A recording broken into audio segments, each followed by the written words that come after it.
안녕하세요. 저는 경기도 부천시에 사는 60대 여자입니다. 오늘 제가 이렇게 사연을 올리게 된 건 정말 최근에 죽을 뻔한 일을 겪었기 때문이에요. 여러분도 가족이라고 해서 무조건 믿으면 안 된다는 걸 꼭 알려드리고 싶어서 이렇게 글을 쓰게 되었습니다. 특히 며느리가 있으신 분들은 꼭 끝까지 들어주셨으면 좋겠어요. 작년 봄이었어요. 아침에 일어나려는데 온몸이 천근만근이더라고요. 평소엔 새벽 5시면 일어나서 출근하는 아들에게 인사를 하는데 그날은 도저히 일어날 수가 없었어요. 엄마 괜찮으세요?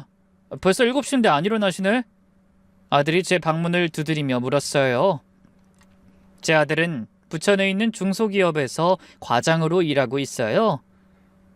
매일 아침 7시 반에 출근해서 밤 10시가 넘어야 들어오는 그야말로 회사에 뼈를 묻고 사는 직장인이죠. 동원아, 엄마가 오늘 좀 피곤해서. 너 아침은? 진영 엄마가 차려줬어요. 엄마 정말 괜찮으세요? 병원 가봐야 하는 거 아니에요? 괜찮아. 그냥 좀 피곤해서 그래. 그렇게 몇 주가 지났는데 몸은 점점 더 안 좋아졌어요. 특히 4월 들어서는 정말 심했죠. 아침에 일어나면 온몸이 쑤시고 머리는 무겁고 속은 계속 메스꺼웠어요.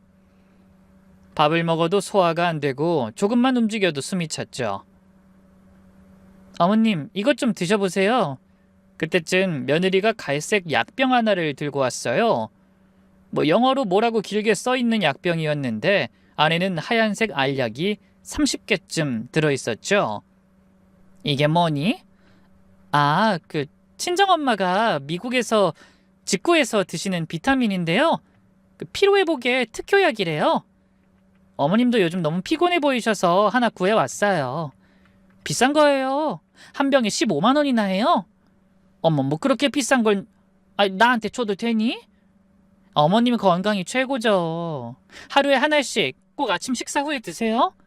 그때 좀 이상하다고 생각했어야 했는데 평소에 그렇게 무심하던 며느리가 갑자기 비싼 약을 사다 준다는 게 말이에요. 하지만 그땐 그저 며느리도 나이가 들어가니 시어머니를 챙기는구나 하고 고맙게만 생각했죠. 다음 날부터 저는 매일 아침 그 약을 먹기 시작했어요. 그런데 이상한 일이 일어났죠. 그 약을 먹고 한 30분쯤 지나면 꼭 어지럼증이 찾아오는 거예요.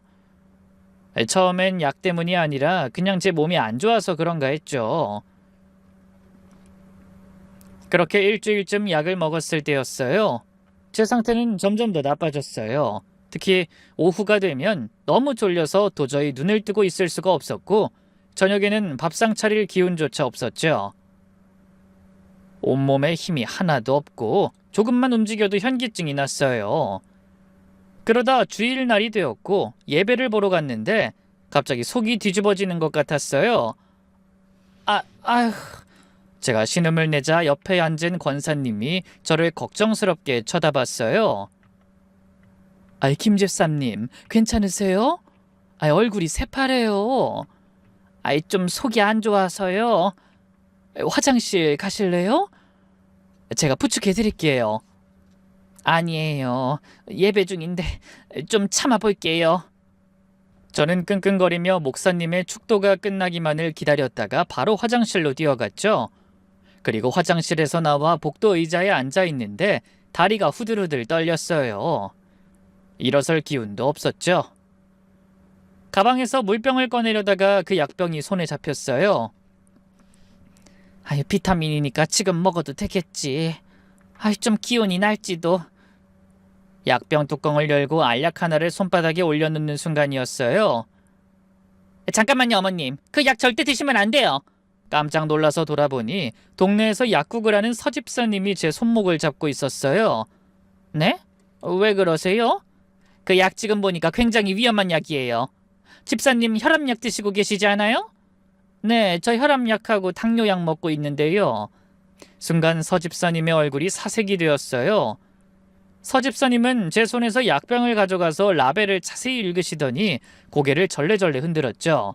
집사님, 이 약은 절대로 혈압약이랑 같이 드시면 안 돼요. 이 약에 들어있는 성분이 혈압약과 충돌해서 혈압을 급격히 떨어뜨려요. 심하면 쇼크가 올 수도 있고 의식을 잃을 수도 있어요. 네, 정말요? 근데 우리 며느리는 이게 그냥 비타민이라고 그랬는데. 이거 큰일 날 소리. 이거 비타민 아니에요. 이건 미국에서도 의사 처방 없이 살 수 없는 전문 의약품이에요. 특히 고혈압 환자한테는 치명적일 수 있어요. 지금까지 얼마나 드셨어요? 일주일 정도 매일 한 알씩 먹었어요. 세상에, 그래서 그렇게 힘드셨구나. 어지럽고 메스꺼운 거 다 이 약 때문이에요. 이거 절대 먹지 마세요. 아셨죠? 그러면서 서집사님은 내일 꼭 병원에 가보라고 신신당부했어요. 저는 교회에서 집으로 돌아오는 내내 머릿속이 복잡했죠. 대체 며느리가 왜 그런 약을 저한테 준 건지 아무리 생각해도 이상했으니까요. 잠시 후 집에 도착하니 거실에서 며느리가 TV를 보고 있었어요. 어머님, 교회 잘 다녀오셨어요? 그래, 애미야. 근데 네가 준 그 약 말이야. 제가 말을 꺼내자 며느리의 표정이 순간 굳어지는 것 같았어요. 네? 약이 왜요? 무슨 문제 있어요? 오늘 교회에서 약사님을 만났는데 네가 준 약이 혈압약이랑 같이 먹으면 위험하다고 하시더라. 그러자 며느린 과장되게 깜짝 놀라더군요. 어머, 정말요? 아이고, 어머님 정말 죄송해요. 제가 그걸 몰랐네요. 괜찮으세요? 저희 친정엄마는 혈압약을 안 드셔서 괜찮으셨나 봐요.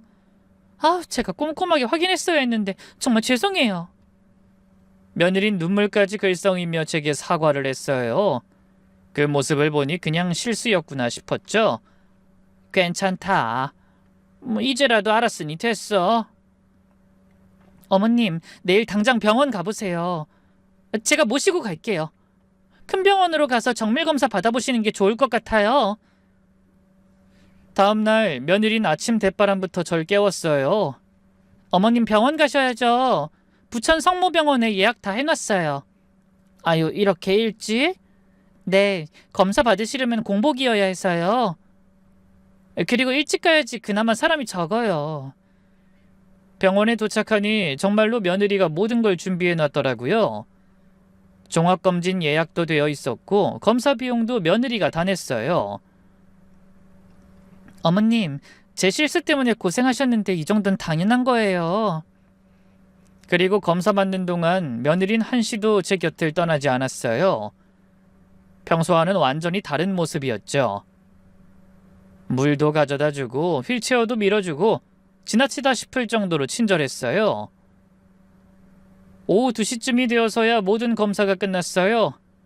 일주일쯤 지나고 의사를 만나러 진료실로 들어갔는데 40대 중반쯤 되어 보이는 남자 의사가 있더군요. 김영수님, 검사 결과 말씀드리겠습니다. 의사가 컴퓨터 모니터를 보면서 설명을 시작했어요. 일단 혈액 검사 결과는 대체로 정상 범위입니다. 다만 간 수치가 살짝 높긴 한데 이건 약물 때문일 수 있어요. 그리고 빈혈기가 좀 있으시네요. 그럼 큰 문제는 없는 건가요? 네, 현재로서는 특별한 이상 소견은 없습니다. 위내시경에서도 가벼운 위염 정도만 있고 다른 장기들도 다 정상이에요. 그때 며느리가 끼어들었어요. 선생님, 정말 다른 문제는 없는 거죠? 어머님이 계속 어지럽고 힘들다고 하시는데 제가 너무 걱정이 되어서요. 그건 아마 잘못된 약물 복용 때문이었을 겁니다. 앞으로는 약을 드실 때 꼭 의사나 약사와 상담하세요. 병원을 나오면서 며느리가 제 팔을 잡고 연신 죄송하다고 했어요. 어머님, 정말 죄송해요. 괜히 저 때문에 어머님이 고생하셨네요. 됐어. 애미 네가 일부러 그런 것도 아닌데. 그렇게 집에 돌아와서 아들한테 병원 다녀온 얘기를 했더니 아들도 안심하는 눈치였어요. 다행이네요, 엄마. 큰 병 아니라니까. 그래도 앞으로는 약 조심해서 드세요. 그래, 알았어. 그때까지만 해도 저는 며느리를 추호도 의심하지 않았어요. 근데 며느리가 줬던 약을 끊고 나서도 이상하게 저는 몸이 계속 안 좋았어요. 하지만 병원에서 특별한 이상이 없다고 했으니까 그냥 나이 때문이려니 했어요. 그러던 어느 날 새벽 2시쯤이었을 거예요. 갑자기 배가 칼로 도려내는 것처럼 아팠어요. 식은땀이 비오듯 쏟아졌고 배를 움켜잡고 새우처럼 몸을 웅크렸는데도 통증은 가시지 않았어요. 마치 내장을 누가 비틀어대는 것 같았죠. 안 되겠어. 당장 응급실 가요, 엄마. 저는 아들 차를 타고 급히 부천 성모병원으로 갔죠. 응급실까지 가는 그 15분이 꼭 15시간처럼 느껴졌어요. 응급실에 도착하자마자 의료진이 달려왔고 젊은 남자 의사가 제 배를 눌러보면서 진찰했는데 누를 때마다 절로 비명이 나오더군요. 어르신 언제부터 아프셨어요? 30분 전쯤 갑자기 너무 아프기 시작했어요. 급성 위염이나 장염 혹은 담석일 수도 있어요. CT 찍어봐야 정확히 알 수 있을 것 같은데요. 그때 며느리가 갑자기 끼어들었어요. 선생님, 근데 어머님이 평소에 스트레스를 많이 받으세요. 그냥 신경성일 수도 있는데 굳이 검사까지 해봐야 할까요? 그러자 의사가 며느리를 이상하게 쳐다봤어요. 보호자분이세요? 일단 검사를 해서 정확한 진단을 하는 게 필요합니다. 이렇게 심한 복통은 그냥 방치했다간 위험할 수 있어요. 그게 어머님이 폐쇄공포증이 좀 있으셔서 CT 찍는 걸 무서워하세요. 그리고 새벽에 오셨으니까 피곤하실 텐데 진통제만 놓고 집에 가서 쉬시는 게 어떨까 해서요. 애미야, 지금 무슨 뚱딴지 같은 소리야? 나 폐쇄공포증 같은 거 없어. 제가 화를 내자 며느리가 당황한 표정을 지었어요. 제가 착각했나 봐요. 죄송해요. 전 그냥 어머님이 힘드실까 봐 그랬죠. 보호자분, 환자분이 이렇게 아파하시는데 검사는 꼭 필요합니다. 결국 저는 CT를 찍었는데 급성 위염이라는 진단이 나왔어요. 다행히 큰 병은 아니었죠. 그렇게 저는 진통제와 위장약을 처방받고 새벽 4시쯤 집으로 돌아왔어요. 그런데 머릿속이 참 복잡하더군요. 대체 아까 병원에서 며느리가 왜 그런 거짓말을 했는지 도저히 이해가 가지 않았죠. 근데 제가 자신을 의심하고 있다는 걸 알아서 그런 것인지 다음 날부터 며느린 더욱 극성스럽게 절 챙기기 시작했어요. 어머님, 어제 응급실 가셔서 속이 안 좋으실 거예요. 제가 특별한 차를 끓여드릴게요. 저희 친정엄마가 알려준 건데 소화가 정말 좋아요. 생강이랑 대추 그리고 몇 가지 약재 넣어서 끓이는 거예요. 며느린 부엌에서 1시간 넘게 뭔가를 끓였어요. 그리고 검붉은색 차를 찻잔에 담아왔죠. 어머님, 따뜻할 때 드세요. 하루에 3번 식후에 드시면 좋아요. 차를 받아서 한 모금 마셨는데 맛이 좀 이상했어요. 쓴맛도 나고 약간 텁텁한 느낌도 들고, 하지만 며느리가 정성껏 끓여준 거니까 다 마셨죠. 고맙다, 애미야. 어머님이 건강하셔야죠. 앞으로 매일 끓여드릴게요. 그날부터 정말 매일 하루도 빠짐없이 며느린 제게 그 차를 끓여줬어요. 아침, 점심, 저녁 3번씩이요. 그런데 이상한 일이 일어났어요. 이 차를 마시고 나면 30분쯤 후에 꼭 어지럼증이 찾아왔어요. 처음엔 그냥 피곤해서 그런가 했는데 매번 그러니까 좀 이상했죠. 그렇게 며칠이 지났어요. 그날은 마침 금요일 오후라서 제 손주 진영이가 학원에서 일찍 돌아왔어요. 며느린 마트에 장 보러 나가 있었고요. 그런데 진영이가 제 방으로 살금살금 들어오더니 이상한 소리를 하는 것 아니겠어요? 할머니, 제가 할머니한테 꼭 할 말이 있어요.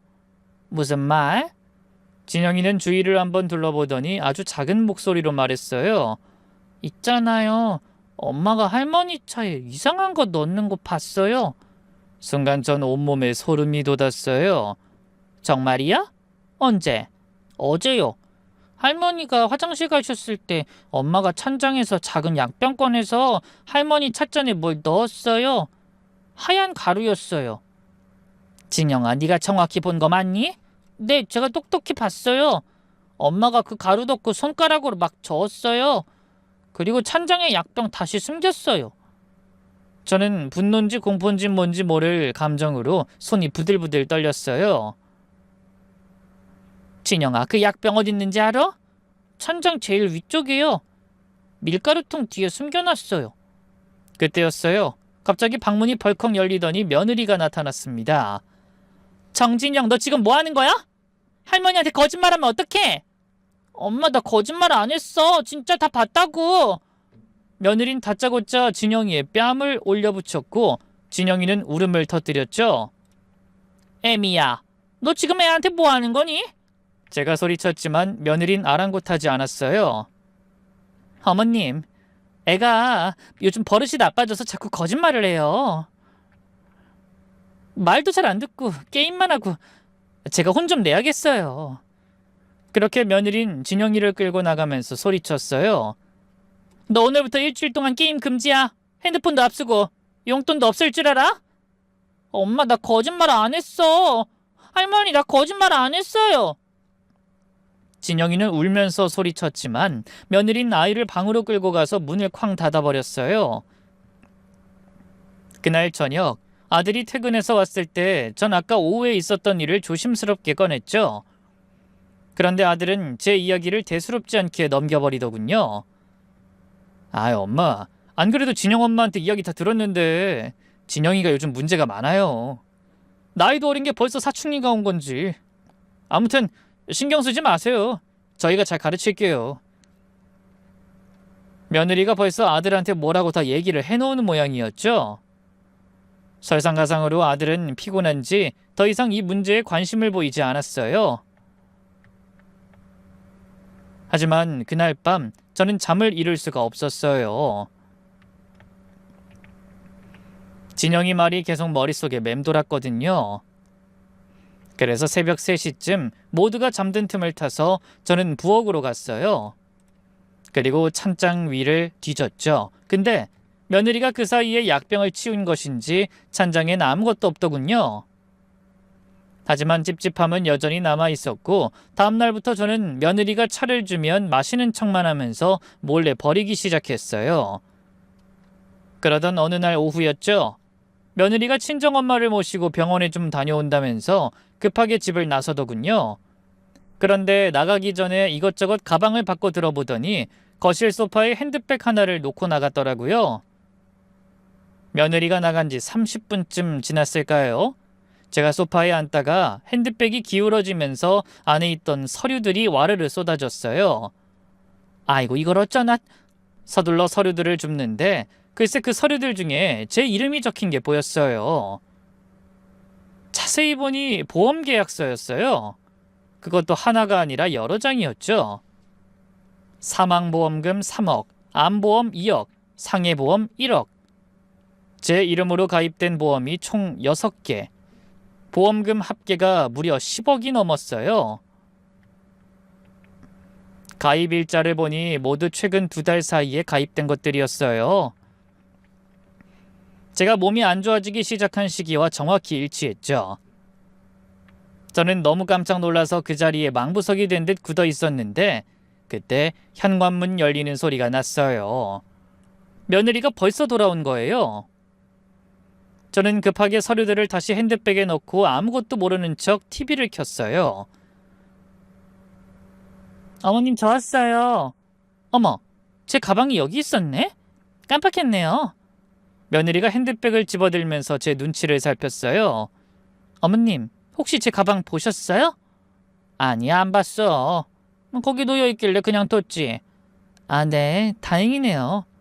중요한 서류가 있어서요. 며느린 가방을 들고 방으로 들어갔어요.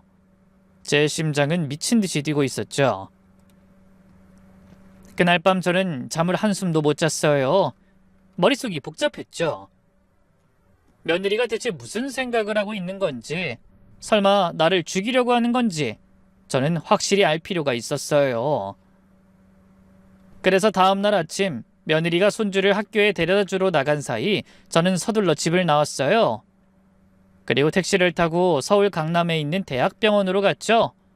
정밀검사를 다시 받기 위해서였어요. 총 5시간에 걸쳐서 종합검진을 받았고 2주 뒤 저는 다시 한번 병원을 찾았습니다. 의사는 심각한 얼굴로 이렇게 이야기했어요.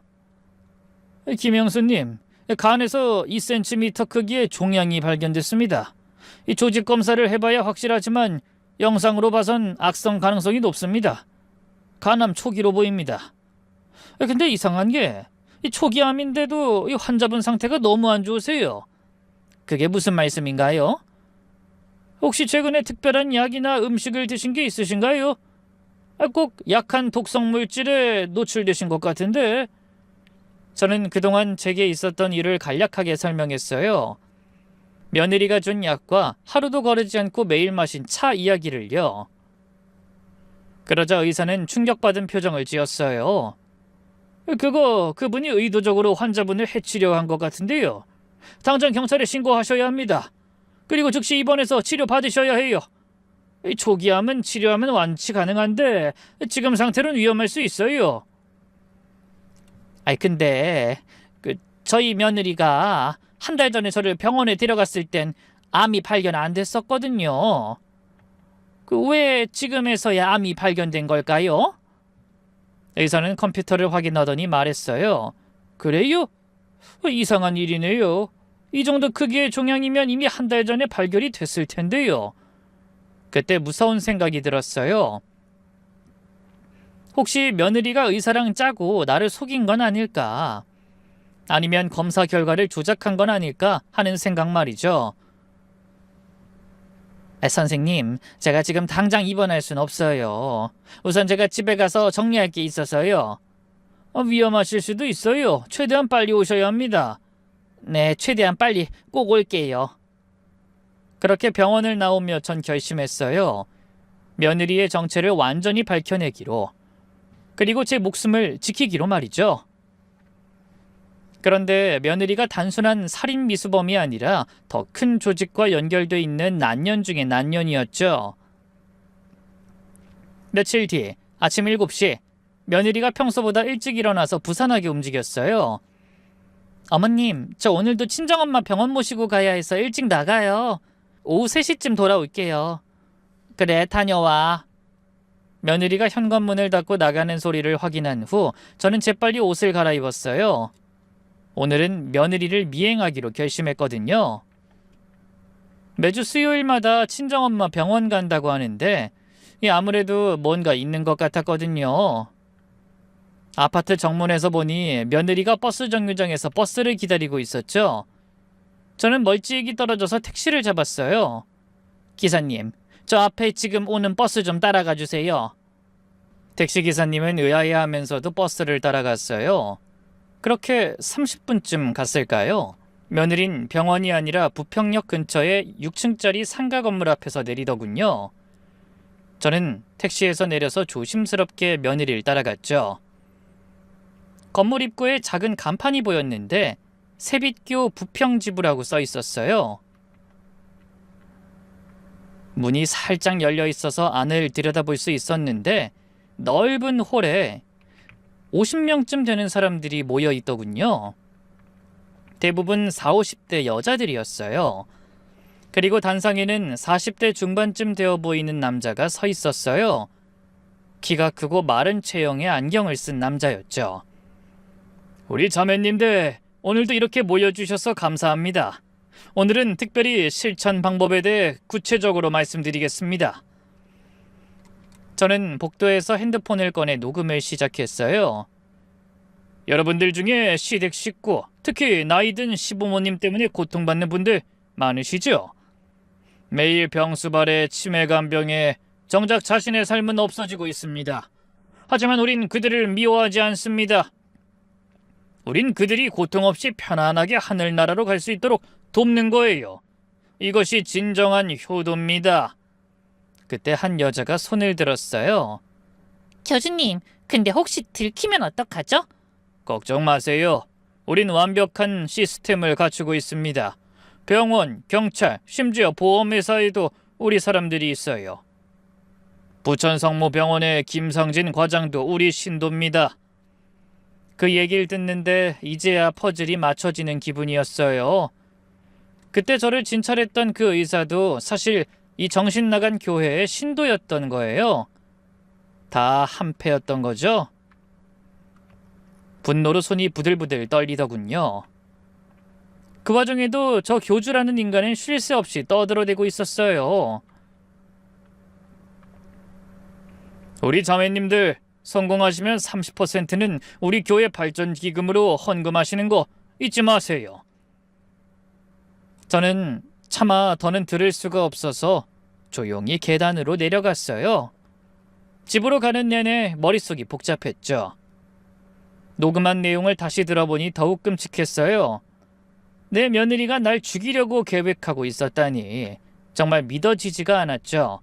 하지만 이건 분명 사실이었고 저는 정신을 똑바로 차리고 우선 이 사실을 아들에게 알리기로 했습니다. 집에서 말할 순 없으니 아들의 회사 앞으로 찾아갔죠. 엄마, 무슨 일이에요? 이렇게 급하게 부르시고. 아들이 의아한 표정으로 절 쳐다봤죠. 동원아, 침착하게 들어. 믿기 힘들겠지만 진영 애미가 사이비 종교에 빠져 있어. 엄마, 그게 무슨 말도 안 되는 소리예요. 진영 엄마가 왜 사이비 같은 걸 믿어요? 아들은 어이없다는 표정으로 웃었어요. 저는 긴 말할 것 없이 핸드폰을 꺼내서 녹음 파일을 재생했죠. 세빛교에서 녹음한 내용이었죠. 이문지 자매님은 우리 교회 모범 신도입니다. 시어머니가 이미 많이 약해지셨고 보험도 10억 넘게 가입했어요. 성공하시면 그중 30%는 교회에 헌금하시는 거 잊지 마시고요. 녹음 내용이 줄줄이 흘러나왔고 그 내용을 듣는 동안 아들의 얼굴은 점점 창백해졌어요. 입이 떡 벌어진 채로 아무 말도 못했죠. 이게 진짜 진영 엄마 목소리예요? 그래. 그리고 이것도 봐. 저는 보험 서류 사진도 보여줬어요. 제 이름으로 가입된 10억짜리 보험들이었죠. 이게 뭐야? 엄마 이름으로 보험을 10억이나 들어놓다니. 말도 안 돼. 진영 엄마가 이럴 리 없어. 동원아, 이것 좀 봐. 내가 병원 가서 검사 받은 결과야. 저는 강남병원에서 받은 검사 결과를 보여줬어요. 간암 초기 진단서였죠. 암?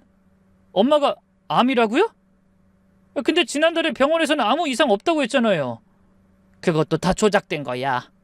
진영 애미가 부천 성모병원 의사랑 짜고 날 속인 거야. 그 의사도 세빛교 신도래. 아들은 결국 머리를 감싸쥐고 주저앉았어요. 내가 바보였어.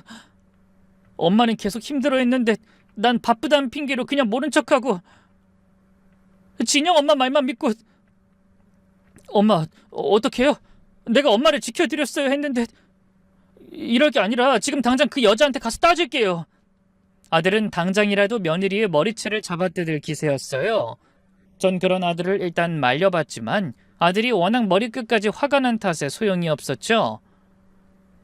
아들은 마치 황소 같은 기세로 집으로 쳐들어갔고 곧바로 며느리의 이름을 소리쳐 불렀습니다. 이문지, 너 이리 나와! 거실에서 며느리가 놀란 듯한 목소리를 냈어요. 왜 그래? 무슨 일이야? 너 세빛교 다니지? 다 알고 있으니까 발뺌할 생각은 하지 마! 순간 정적이 흘렀어요. 하지만 이내 살살거리는 목소리로 입술에 침도 안 바르고 거짓말을 하더군요. 뭐? 세빛교? 그게 뭔데? 누가 그런 거짓말을 했어? 거짓말? 여기 이렇게 증거가 있는데 어디서 뻔뻔한 게 거짓말이야? 아들은 녹음 파일을 며느리 앞에 들이밀었고 며느리는 더 이상 발뺌할 수 없다고 판단했는지 180도 태도를 바꾸더군요. 아까까지만 해도 살가운 며느린 온데간데 없고 차가운 눈빛에 낯선 여자가 서 있었죠.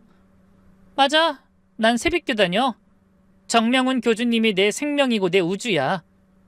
그래서 뭐 어쩌라고? 뭐? 너 뚫린 입이라고 그냥 막 말해도 되는 줄 알아? 네가 우리 엄마 죽이려고 했잖아.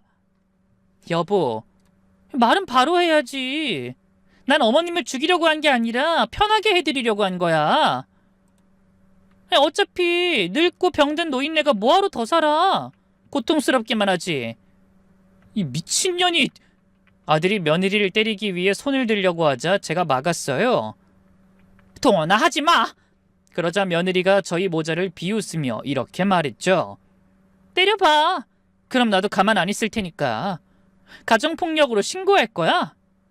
콩밥 먹고 싶으면 얼마든지 때려.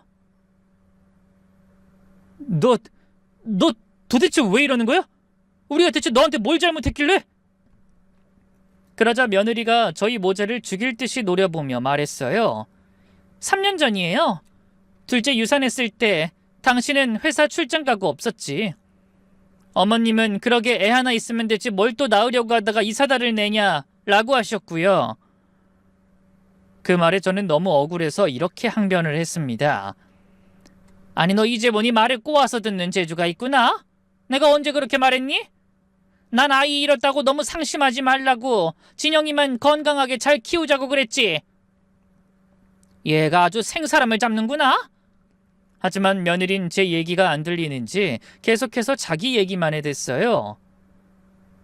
그때 전 산부인과에서 같이 유산한 여자를 만났어요. 그 여자가 세빛교에 다니고 있었죠. 전 거기서 너무 따뜻한 위로를 받았고 제게 새로운 진리를 알려주신 교주님 만나고 그날 전 다시 태어나게 된 거예요. 그래서 그게 네가 CM인 나를 죽일 이유가 된다는 거니 지금? 제 말에 며느린 차갑게 웃으며 이렇게 답했습니다. 어차피 어머님은 살 만큼 사셨잖아요. 곧 죽을 노인네가 뭘 그렇게 욕심이 많아요? 뭐 저승까지 재산 이고 가실 거예요? 어머님만 희생하면 그 돈으로 우리 진영이 유학도 보내고 우리도 새 인생 살 수 있는데 그렇게 어머님만 생각하지 말고 좀 이타적으로 사시라고요. 그때 제 아들이 더 이상 참지 못하고 며느리의 뺨을 후려갈겼어요. 당장 짐 싸서 나가. 너랑 이혼할 거니까. 네가 그렇게 죽고 못 산다는 그 교주님이랑 가서 살아. 좋아. 근데 진영인 내가 데려갈 거야. 뭐? 네가 무슨 자격으로? 내가 진영이 엄마니까. 내 배 아파서 내가 낳은 자식 내가 키우겠다는데 누가 뭐라고 할 건데?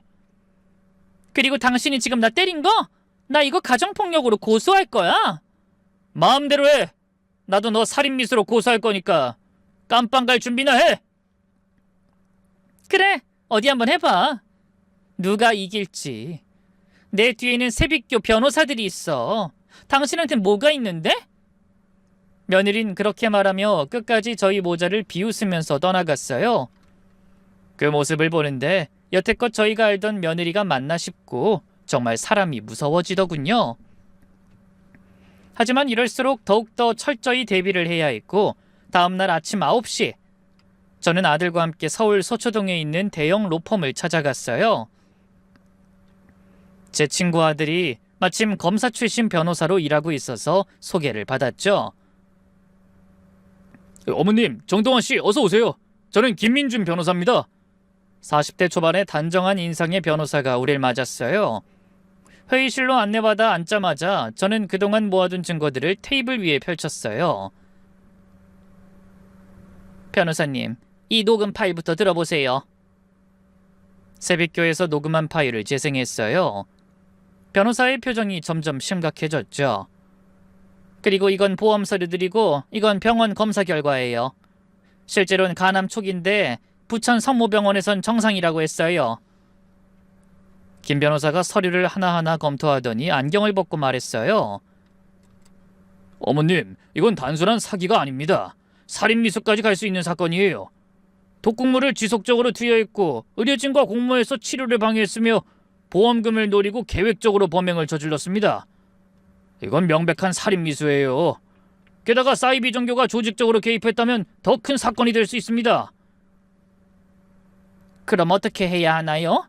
일단 경찰에 고소장 접수하고 동시에 민사소송도 진행해야 합니다. 그리고 어머님은 즉시 병원에 입원하셔서 치료받으시고 의료 기록을 확보해야 해요. 그날 오후 우리는 부천경찰서로 갔어요. 김 변호사가 직접 동행했죠. 고소장을 접수하고 형사과 강력팀에 배당되었어요. 이야, 이거 심각하네요. 이문지 씨를 즉시 소환하겠습니다. 담당 형사가 말했어요. 이틀 후 며느리가 경찰서에 출석했어요. 저도 참고인 자격으로 나갔죠. 조사실 밖에서 기다리는데 안에서 며느리 목소리가 들렸어요. 형사님, 이거 다 거짓말이에요. 시어머니가 최근에 치매 증상이 있으셔서 헛소리 하시는 거예요. 치매라고요? 의료 기록이 있습니까? 아니요, 그건 없지만 평소에 이상한 행동 많이 하셨어요. 망상도 심하시고. 제가 그런 시어머니 간병하느라 얼마나 힘들었는데요. 그러나 아무 증거도 없는 소리 하지 마시고요. 우선 이 녹음 파일은 어떻게 설명하실 건가요? 여기엔 분명히 이문지 씨 목소리가 녹음돼 있는데요. 그건 조작된 거예요. 요즘 AI 음성 합성하는 거 쉽잖아요. 며느린 뻔뻔하게도 끝까지 발뺌을 하더군요. 하지만 근처 CCTV에 며느리가 사이비교에 출입하던 모습도 다 찍혀 있었고 제 사망보험을 여러 개 들어있었다는 것과 병원 검진 기록 조작 증거가 너무 확실해서 결국 며느린 구속됐죠. 그런데 정말 소름 돋는 건 구속되면서도 며느린 하나도 겁나 보이지 않았다는 거예요. 경찰서에서 유치장으로 끌려가면서도 며느리는 미묘하게 웃고 있었어요. 마치 순교자처럼. 자신이 옳은 일을 했다고 믿는 사람의 표정이었죠. 이문지, 너 끝까지 반성 안 하냐? 제 아들이 소리쳤지만 며느린 그저 두 손을 모으고 중얼거리기만 했어요. 교주님, 제자를 지켜주소서. 이 시련도 교주님의 뜻이니 제자는 끝까지 교주님을 따르겠나이다. 그 모습이 정말 섬뜩했어요. 완전히 세뇌된 사람의 모습이었죠. 그때 형사 한 분이 저희에게 말했어요. 저런 사람들 많이 봤어요. 사이비 종교에 완전히 빠진 사람들은 감옥 가는 것도 두려워하지 않아요. 오히려 그게 신의 시험이라고 믿죠. 며느리는 수갑을 찬 채로 호송차에 타면서 계속 기도를 중얼거렸어요. 새로운 빛이 저를 인도하시니 죽음도 두렵지 않나이다. 그저 교수님의 뜻대로 이루어질지어다. 그 목소리가 아직도 제 귓가에 맴돌아요. 사이비 종교의 세뇌가 얼마나 무서운지 다시 한번 깨달았죠. 그리고 한 달 후 드디어 첫 번째 재판이 열렸어요. 근데 방청석에는 저와 제 아들을 제외하고도 의외로 많은 사람들이 와 있더군요. 그들 중에는 누군지 얼굴도 모르는 사람들이 다수였어요. 피고인 이문지, 정명은 외 3인에 대한 살인미수 및 사기 사건의 첫 공판 시작하겠습니다. 재판장이 말했어요. 네, 며느리뿐만 아니라 교주 정명훈과 다른 신도들도 함께 기소되었던 거예요. 먼저 검사가 일어나 공소 사실을 읽기 시작했어요. 피고인들은 2024년 3월부터 2024년 5월까지 피해자 김영숙 씨를 지속적으로 살해 시도하였으며 의료진과 공모하여 암 진단을 은폐하는 악질적인 범행을 저질렀습니다. 심지어 이들은 김영숙 씨 외에도 다수의 피해자들을 만들어냈기에 그 죄질이 매우 무겁습니다. 이어서 세빛교회 피해자들이 줄줄이 증언으로 쏟아져 나왔어요. 먼저 30대 후반의 남자가 증언대에 섰습니다. 증인의 성함과 나이를 말씀해 주십시오. 34살 박민용입니다. 증인께서는 세빛교와 어떤 관계십니까? 저는 세빛교 집사였습니다. 박민용 씨가 고개를 숙이며 말했어요. 증인은 어떻게 세빛교에 들어가게 되셨습니까? 전 원래 고시생이었어요. 7년째 공부하고 있었는데 계속 떨어지고 그래서 우울증이 심했죠. 그때 정명훈 교주를 만났습니다. 교주와는 어떤 관계였습니까? 처음엔 교주가 저한테 정말 잘해줬어요. 그래서 제가 집사가 되고 나서는 회계 관리부터 교주님 개인 심부름까지 다 했습니다. 새벽 2시에 불러도 달려갔어요. 형편에 헌금도 있는 대로 다 바쳤고요. 학자금 대출받은 돈, 카드 현금 서비스까지 해서 총 8천만 원 정도를 헌금했습니다. 그 순간 법정이 크게 술렁였어요. 부모님은 모르셨습니까? 부모님이 카드 고지서 보시고 상황을 알게 되셨고 세빛교에 나가지 말라고 하셨죠. 그런데 교주가 부모님과 인연을 끊으라고 했어요. 낡은 인연을 끊어야 새로운 빛을 받는다라면서. 그래서 전 부모님 전화번호도 다 차단하고 앞으로 남남처럼 살자고 하면서 부모님 가슴에 대못을 박았어요. 저희 어머니는 저 때문에 충격받으셔서 쓰러지셨고 그 길로 돌아가셨고요. 박민영 씨가 울먹이면서 힘겹게 답했습니다. 지금은 어떻게 생각하십니까? 후회해요. 너무 늦었지만 이 세빛교는 악마 같은 집단입니다. 사람의 약점을 파고들어서 영혼까지 빼앗아가는 곳이에요. 저놈들 절대 그냥 풀어주시면 안 돼요. 이어서 다음 증인이 나왔어요. 이번엔 50대 여자였는데 그 여자는 증언대에 서자마자 울기 시작했어요. 증인, 진정하시고 성함과 나이를 말씀해 주세요. 김순자, 53살입니다. 무엇을 증언하시려고 오셨습니까? 제 딸 좀 찾아주세요. 김순자 씨는 오열을 하면서 겨우 대답을 했어요. 우리 딸이 세빛교 다니기 시작한 게 2년 전이에요. 25살 때. 그러더니 작년 3월에 교주님 만나러 간다고 나간 뒤로 실종됐어요. 경찰에 신고는 하셨습니까? 당연히 했죠. 근데 정명훈이 저 자식은 모르쇠로 발뺌을 하고 있어요. 김순자 씨가 정명훈을 가리키며 소리쳤어요. 저놈이야. 저놈이 분명히 우리 딸을 어떻게 한 거예요. 딸이 교주님 하면서 얼마나 따랐는데. 재판장이 정숙 명령을 내렸어요. 피고인 정명훈, 이에 대해 할 말 있습니까? 그러자 정명훈이 뻔뻔하게 대답했어요. 저는 결단코 모르는 일입니다. 빛이 있는 곳에 뜻이 있을 뿐이죠. 법정이 또다시 술렁였어요. 이런 증언들이 계속되면서 총 7명의 피해자가 추가로 확인됐죠. 두 번째 공판에서는 정명훈의 전처가 증인으로 나왔어요. 증인은 피고인 정명훈과 어떤 관계입니까? 전 부인입니다. 2023년에 이혼했어요. 이혼 사유는 무엇이었습니까? 그 인간이 신도들과 바람을 피웠거든요. 특히 저 여자 이문지와는 아주 대놓고 사귀었었죠.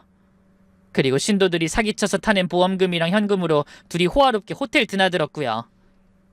순간 숨이 턱 막혔어요.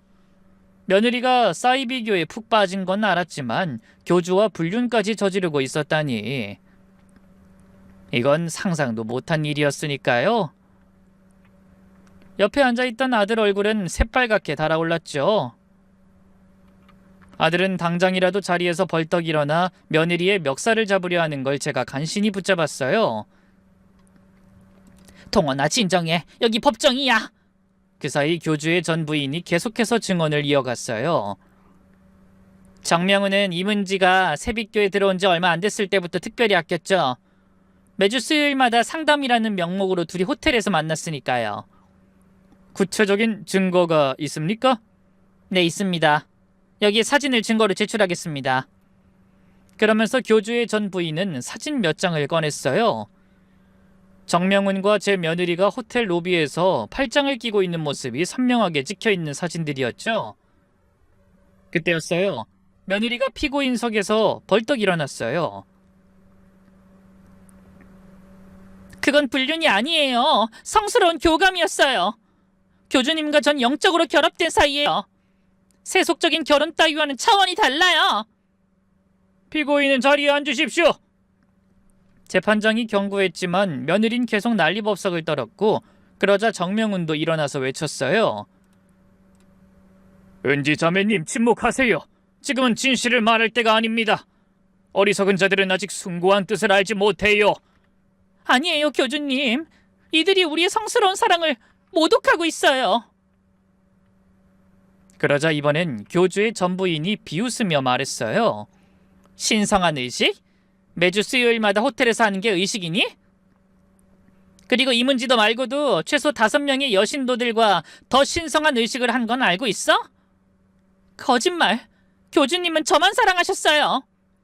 며느리가 울부짖었어요. 그러거나 말거나 교주의 전부인은 며느리에게 신랄할 독설을 퍼부었죠. 야, 착각하지 마. 넌 13번째야. 정명훈이 영적 결합이라며 농락한 여자가 널 포함해서 무려 13명이라고! 그 순간 며느리가 괴성을 지르며 법정이 완전히 아수라장이 됐어요. 결국 그날 재판은 그대로 끝나고 말았습니다. 얼마 뒤 열린 세 번째 공판에서는 부천 성모병원 김상진 의사도 증인으로 출석했어요. 사법거래를 통해 가명을 조건으로 증언하기로 한 거죠. 증인은 피고인 이문지와 어떤 관계입니까? 같은 세빛교 신도입니다.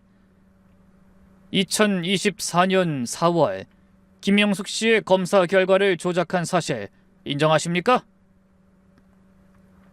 네, 인정합니다. 이문지가 그렇게 해달라고 부탁했어요. 그래서 간암이 발견됐지만 아무 이상이 없는 걸로 결과를 바꿨습니다. 왜 그랬습니까? 시키는 대로 하면 정명훈 교주가 큰돈을 준다고 했어요. 그리고 거부하면 제 비리를 폭로하겠다고 협박했습니다. 김상진의 증언은 빼도 박도 못하는 결정적 증거였어요. 의사가 직접 검사 결과 조작을 인정한 거니까요. 그때 저는 며느리가 세빛교 측 변호사와 뭔가를 쑥덕거리는 걸 봤어요. 변호사가 고개를 끄덕이며 뭔가를 메모하더니 며느리에게 작은 목소리로 뭐라고 말했죠. 그 모습을 보는데 순간적으로 불길한 예감이 들더군요. 뭔가 꾸미는 건 아닐까 하는 생각이 들었죠. 아니나 다를까 다음 공판에서 며느리가 갑자기 이상한 행동을 시작했어요. 난 나비예요. 팔랑팔랑. 며느리가 갑자기 일어나서 팔을 펄럭이며 빙글빙글 돌기 시작했어요. 피고인 자리에 앉으십시오. 재판장이 경고했지만 며느린 계속 춤을 췄어요. 나는 새가 되어 날아갈 거예요. 교주님이 계신 천국으로. 그러더니 갑자기 바닥에 쓰러져서 거품을 물고 경련을 일으켰어요. 완벽한 연기였죠. 정신 이상을 가장해서 형량을 줄이려는 속셈이 뻔히 보였어요. 그러나 세빛교 측 변호사들은 뻔뻔하게도 이렇게 주장하더군요. 재판장님, 계속되는 재판에 스트레스가 심한 나머지 피고인이 급성 정신 착란 증세를 보이고 있습니다. 정신 감정이 필요합니다. 하지만 재판장은 전혀 동요하지 않았어요. 피고인 일으켜 세우십시오. 정말 정상적인 의식이 불가능한 상태인지 확인해 보겠습니다. 재판장은 법정 경위를 불러 뭔가 지시를 내렸어요. 그리고 잠시 후 법원 의무관이 들어왔죠. 피고인 상태 확인해 주십시오. 의무관은 며느리를 진찰하기 시작했어요. 맥박을 재고 동공 반응을 확인하고 그리고는 주머니에서 뭔가를 꺼냈는데 바로 지독한 냄새를 풍기는 암모니아 캡슐이었죠. 암모니아 캡슐을 며느리 코 밑에 대자 며느린 대번에 화들짝 놀라며 소리를 질렀어요. 아! 이게 뭐야! 그 순간 법정에서 실소가 터졌어요. 며느리의 가짜는 잔머리가 단번에 들통난 거죠. 재판장은 차갑게 말했어요. 피고인 이문지 법정 모독죄를 추가하겠습니다. 며느리의 얼굴이 새파랗게 질렸어요. 그 기세를 몰아 검사가 일어났어요. 재판장님, 피고인의 법정 모독 행위는 죄질이 매우 나쁩니다. 형량 가중을 요청합니다. 인정합니다. 세빛교 측 변호사가 당황해서 어쩔 줄 몰라 했어요. 최후의 승부수였던 정신병 연기도 이젠 할 수 없게 됐으니까요.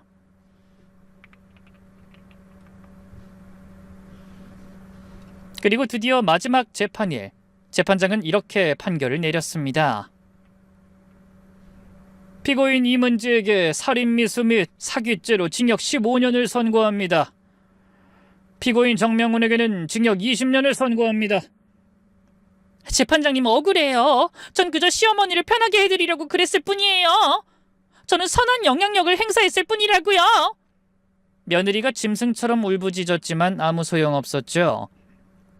그리고 얼마 후 제 아들과 며느린 이혼을 하게 되었습니다. 양육권은 당연히 제 아들이 가지고 왔고 재판장은 며느리가 손주에게 위험한 사상을 주입할 우려가 있다는 이유로 접근 금지 명령까지 내렸죠. 며느린 남편에 이어 자식까지 모든 것을 잃게 된 겁니다. 그렇게 모든 재판이 끝나고 저는 대학병원에서 항암 치료를 받기 시작했어요. 다행히 너무 늦지 않게 발견한 탓에 수술도 성공적이었고 예후도 좋았죠. 그렇게 3개월쯤 지난 어느 날이었어요. 예상치 못했던 사람이 절 찾아왔는데 다름 아닌 안사돈이었습니다. 안녕하세요, 사돈. 오랜만에 뵙네요. 아니, 어떻게 오셨어요? 안사돈은 다짜고짜 제게 무릎을 꿇더니 진심으로 사과를 하기 시작했어요. 사돈, 정말 죄송합니다. 우리 은지가 천인공노할 짓을 했어요. 용서해 주세요. 아이고, 일어나세요. 이러시면 제가 더 불편해요. 아니에요. 제가 은지를 제대로 키우지 못했어요. 다 제 잘못입니다. 사실 은지가 어릴 때 아빠가 바람 피우고 나가서 저 혼자 키웠어요. 그때 제가 너무 우울해서 은지한테 신경을 못 썼죠. 그래서 은지가 삐뚤어진 것 같아요. 사돈, 그래도 그게 남을 해칠 이유는 안 되죠. 맞아요. 정말 변명의 여지가 없네요. 그래도 염치불구하고 나중에 한참 나중에라도 진영이가 엄마를 한 번이라도 만날 수 있게 해주실 수 있을까요? 그건 진영이가 크면 스스로 결정할 일이에요. 진영이가 원한다면 막진 않을 생각이니 그건 걱정하지 마세요. 안사돈은 연신 감사하다면서 몇 번이나 허리 숙여 인사를 하고 나갔어요. 병실 문이 닫히고 저는 창밖을 바라봤어요. 안사돈의 구부정한 뒷모습이 병원 정원을 가로질러 천천히 멀어지는 게 보였죠. 솔직히 저는 안사돈이 가엾다는 생각도 들었어요. 70이 다 돼가는 나이에 하나밖에 없는 딸은 감옥에 갇혀있고 손주도 마음대로 못 만나고 졸지에 외톨이가 된 처지니까요. 그런데도 딸을 위해서 무거운 발걸음으로 여기까지 찾아온 거겠죠? 하지만 그렇다고 해서 저는 며느리를 용서할 생각은 추호도 없어요. 안사돈이 불쌍한 것과 며느리를 용서하는 건 완전히 다른 문제니까요. 며느린 자기가 저지른 죄의 대가를 치러야 했어요. 15년이든 20년이든 감옥에서 썩어야 해요. 그게 며느리의 업보예요. 그리고 안사돈이 지금 겪는 고통도 어쩌면 며느리가 저지른 죄의 대가인지도 모르죠. 죄를 지으면 그 죄는 본인만 벌받는 게 아니라 주변 사람들까지 고통받게 만드니까요. 안사돈의 눈물, 진영이의 상처, 제 아들이 평생 느껴야 할 배신감까지 결국 이 모든 게 며느리가 만든 비극이죠. 그렇게 저는 며느리를 절대로 용서하지 못한다고 다시 한번 생각했답니다. 그런데 며칠 후 저는 엄청나게 충격적인 소식을 접하게 됐어요. 글쎄 교도소에 있는 며느리가 제게 옥중 편지를 보낸 건 아니겠어요? 제 아들은 이 뻔뻔한 계집애가 대체 무슨 낯짝으로 여기까지 편지를 쓰냐면서 당장 편지를 찢어버리려 했지만 저는 문득 호기심이 생기더군요. 대체 그 대단하신 위인이 제게 무슨 편지를 썼는지 말이죠. 그래서 저는 며느리의 편지를 읽어보기로 했어요. 근데 첫 번째 줄을 읽자마자 저는 고혈압으로 쓰러질 뻔했답니다. 어머님, 저예요. 최근에 제가 기도를 하다가 깨달음을 얻은 게 있어서 이렇게 편지를 보내요. 많이 힘들었지만 이제 그만 어머님을 용서하기로 했어요. 왜냐하면 그게 세빛교의 진리니까요.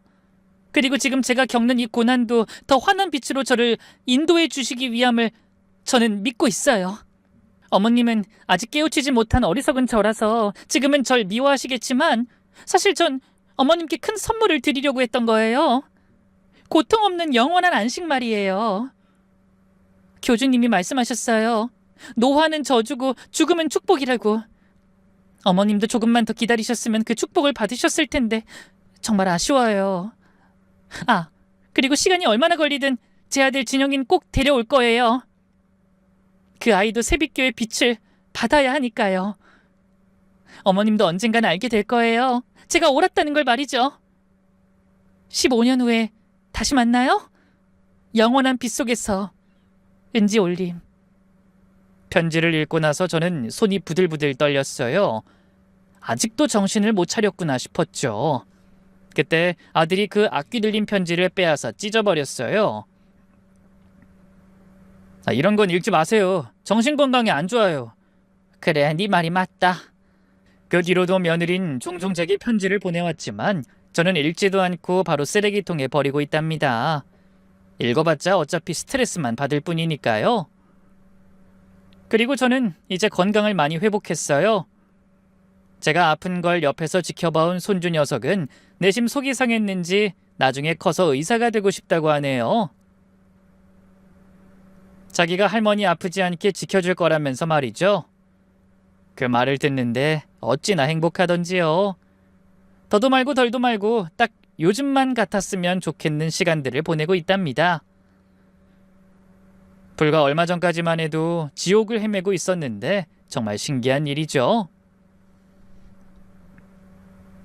아무튼 제가 마지막으로 드리고 싶은 말은 이거예요. 여러분, 사람을 조심하세요.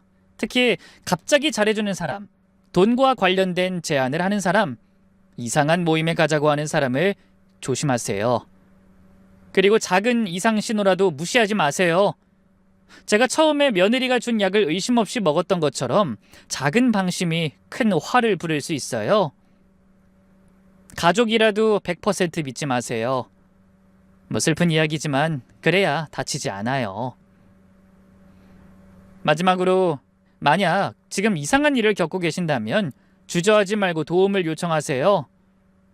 경찰, 변호사, 주변 사람들 누구라도 좋으니 도움을 요청하세요. 저처럼 죽을 뻔한 상황까지 가기 전에 미리 예방하시길 바랍니다. 그럼 지금까지 제 이야기 들어주셔서 감사하고요. 모두 건강하시고 행복하세요.